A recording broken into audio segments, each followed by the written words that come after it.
This is EME 6646, activity number 4, visual story, created by me, Justin Champagne. The following is a short story from which I use the 4 elements from Edward Brannigan's story Invention Process. Time and place, cause and effects, central character, and conflict, as disclosed in our readings from Cycle 3. My story reflects information I gathered from each of the 6 paintings from our Cycle 4. My story takes place in colonial America during the American Revolutionary War during the mid-1700s.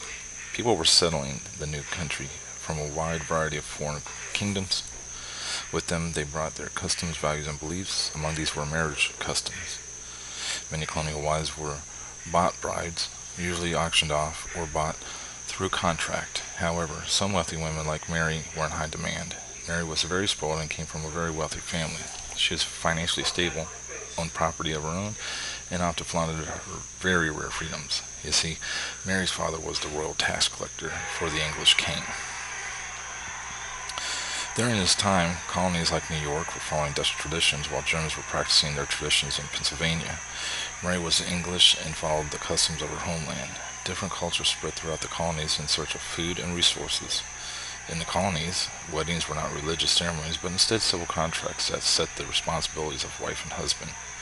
Because daily life was difficult and not as advanced as her homeland, Mary's community was forced to change some of their customs, which included marriage. One day, Mary met Paul. Paul was Mary's age, homeless and unemployed, born and raised in Virginia. He was of English descent, but proud to fight as a low-ranking patriot against the English, against the crown, against Mary's father. It would take Paul 2 days' ride to see Mary. Paul could read and write, so without asking, Mary assumed that he was from an upper-class family, wealthy with power access. He was always treated like royalty and had no reason to discuss his unfortunate matters otherwise. In the month of June, Mary and Paul married. The royal tax collector, father of the bride, Mary's father, paid for the wedding. Only the wealthy and popular could attend. This excluded Paul's family and friends. Over the years, Mary became more and more spoiled. She looked down and snubbed the lower class. She fought with Paul and began to look down on him, expecting him to be at her beck and call all the time. But what would he do? Mary had begun to see Paul's lower class mannerisms. She became embarrassed by his lack of hunger and power for money. Mary had a secret relationship. She was fed up with Paul and plotted to have him killed by her new lover. To divorce would embarrass Mary's family and reputation. Mary had planned to manipulate her new lover Peter to kill off her current husband Paul.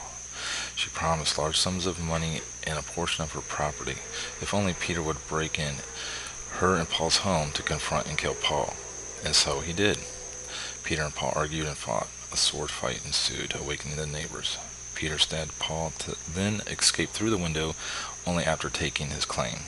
Paul lay bleeding on the floor. Terrified with fear and what she had witnessed, Mary ran to her father's house. There she fell into a great depression, realizing her responsibility for the ruin of many people's lives. Eventually, the English army overran her community, turning their backs on the royal tax collector and pillaging everything she and her father had. Mary and her close upper societals contracted the bubonic plague, which wiped them all out. No more snubbing the lower class, no more upper class. As for Peter and Paul, they were brothers working together against Mary. Paul lived, and they both returned to their poverty-stricken colony in Virginia, sharing Mary and her father's money, the money that had once belonged to Peter and Paul's family and friends. The moral of the story is never marry for fame or fortune.